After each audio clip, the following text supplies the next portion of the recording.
Good evening. I would like to call the Government Services Committee meeting for December 2nd to order. Roll call, please. Lencioni. Yes. Bungard. Here. Gem. Here. Petrula. Here. Warble. Here. Bessner.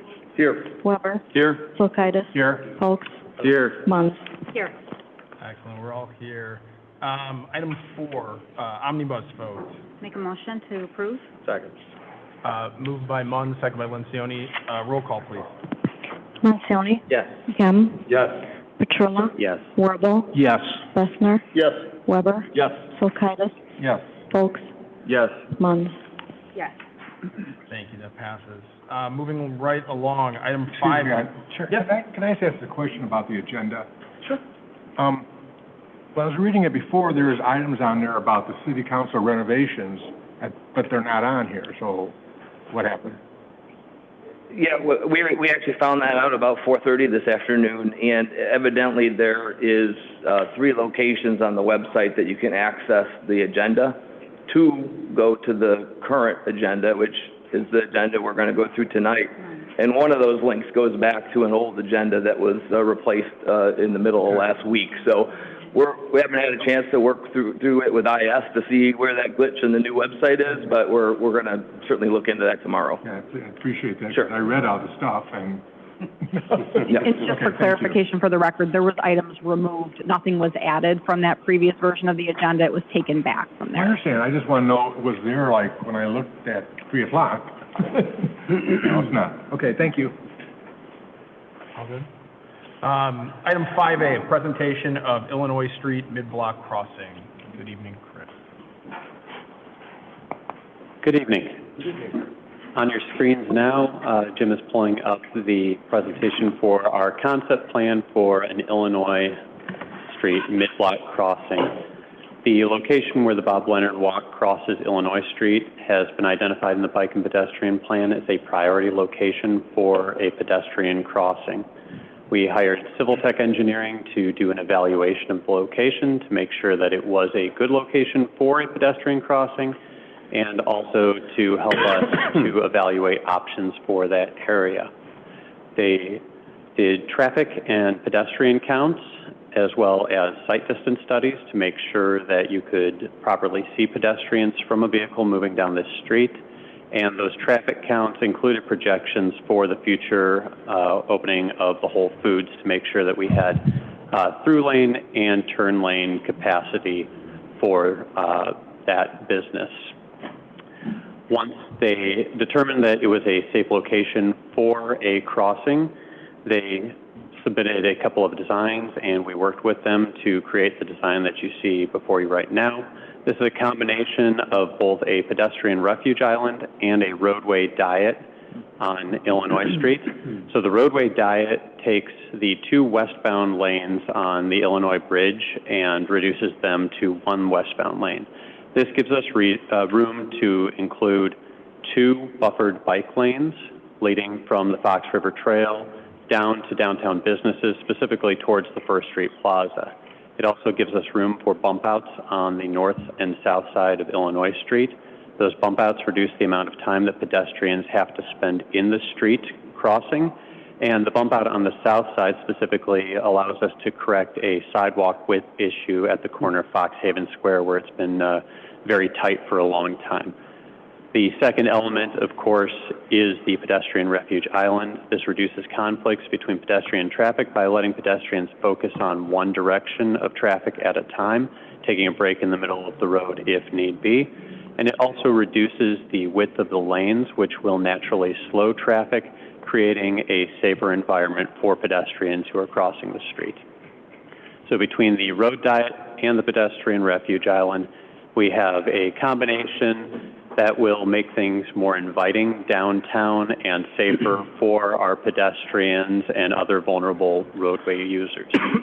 This current design is being designed right now. We'll have a final design early next year and are intending to take this design into construction in the following fiscal year. Any questions? Yes. I'm just having a little trouble understanding a little bit of what I'm seeing here. In Fox Island Square here, next to the corner of the building, I know there's an ADA accessibility issue currently. Is that what you're talking about, where you said there's going to be a bump out? Yes, the bump out on the south side of the street there Okay. extends all the way to where that pinch point is, Okay. giving us a wide enough sidewalk to eliminate that ADA problem. And that is including the bike lane that is being created there? So there's a bump out of the sidewalk that gets wide enough so that you have a full width sidewalk next to the building, as well as having the bike lane at that location. Okay. So it solves both problems. Thank you so much. Chris, first of all, great. It looks really good. I'm really happy to see this. I did have one question.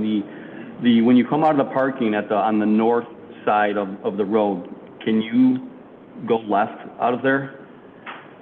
You technically can go left because it's a double yellow line. You should not be making that left turn. Okay. But it is a feasible turn still at this time. Okay. With this design, yes. Okay. Because the island is extended so far to the west, it will slow any drivers coming out of there so that we don't end up with a situation where someone makes that left turn quickly without watching properly for pedestrians. Gotcha. Thank you very much. Yeah, I just want to say this looks great. It's an important initiative for our downtown pedestrian safety, so I'm in full support of it. I'm excited to see it and looking forward to being completed next year. More of a comment, again, echoing what Brian said, I support this as well. And I recall years ago on Plan Commission, one of your predecessors was shot questions about this intersection down like in a millisecond. So I'm glad that we're finally actually getting to do it. Too bad he's not here to see that it actually can be done, because he didn't want to do it apparently. But thank you for your time and attention to this. So, my pleasure. Anybody else? Thanks. All right, thank you. Thank you, Chris. All right, moving on to item 5B, recommendation to approve a resolution authorizing a joint funding agreement for Prairie Street resurfacing. The city has received a grant through the Surface Transportation Program to resurface Prairie Street. The limits of this resurfacing are the same as the limits of the ongoing water main project that is nearing completion right now.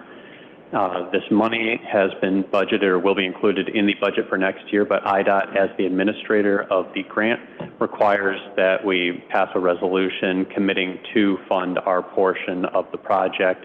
The Surface Transportation Program will cover 75% of this construction cost, up to $500,000. And so we'll be receiving $500,000 for the state and are committing to pay the rest to restore Prairie Street. That's great that you're getting grant money for this. Appreciate the effort. I'm just curious, and you've probably been getting questions. When is that project anticipated to be complete?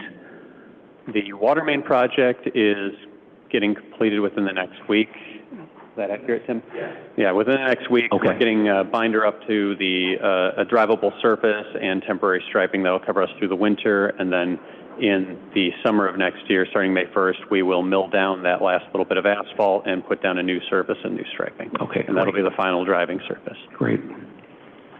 So in a couple of weeks, are they so all the sawhorses will be down, they'll be able to use both sides? Are they gonna regrind it for now before I know the plants are already closed, obviously, for blacktop, so. We actually have a couple plants guaranteed they remain open until Friday. They have the concrete island, the same type of island, pedestrian refuge island. They're putting in this today and tomorrow, with binder going in by the end of the week. Obviously, with landscaping, they're going to touch up the landscaping, put some stuff down, again, come back next spring to touch everything up, like we do normally when we have projects late in the year. Beautiful, thank you. Yep. Anybody else? Move for approval? Second. Moved by Brian, seconded by Ed. Roll call, please. Lancioni. Yes. Gem. Yes. Petrula. Yes. Wirbel. Yes. Bessner. Yes. Weber. Yes. Solkaitis. Yes. Folks. Yes. Munns. Yes. All right, that passes. Thank you. Moving on, item 5C, a recommendation to approve a resolution awarding the bid for West Side Water Reclamation Facility exhaust fan replacement. So we have 12 large exhaust fans and a couple of clarifiers. Those are the domes that are doing the final clarification process of the wastewater plant. And we have a digester too, again, a large dome over the top of the wastewater process. Creates a lot of moisture. These fans pull that moisture out so that way the moisture doesn't deteriorate the equipment inside. All 12 fans have aged and are actually non-operational. This project will replace all the 12 of the exhaust fans. We do have to do some electrical upgrades due to electrical code issues. We did go out to bid. We had 4 responses, B-Liner Services, a lien service. We never worked with them, but we checked the references and everything checks out, and we're making a recommendation to award the contract to them. Any questions? How long do these fans last? About 5 to 8 years. Okay, all right. Because of the environment they're in. Yeah. So They have a 10-year warranty, but they you last have a 10-year warranty, but they usually run about 5 to 8 years. Okay, and it's normal that they would all, Yeah, they would all yeah. kind Over time, they slowly end at the same deteriorate. time? Yep. Okay, Well, they over the last couple of years, they've slowly fallen apart, and we've had to go out to a larger bid because we had to upgrade the electric because of the new electrical code. So it's a little bit larger project than normal, but we have to follow the new electrical code. okay, thank you. Move for approval. Second. Motion by Bob, seconded by Brian. Roll call, please. Lencioni, Yes. Ham, Yes. Petrula, Yes. Warble, Yes. Bessner, Yes. Weber, Yes. Solkaitis. Yes.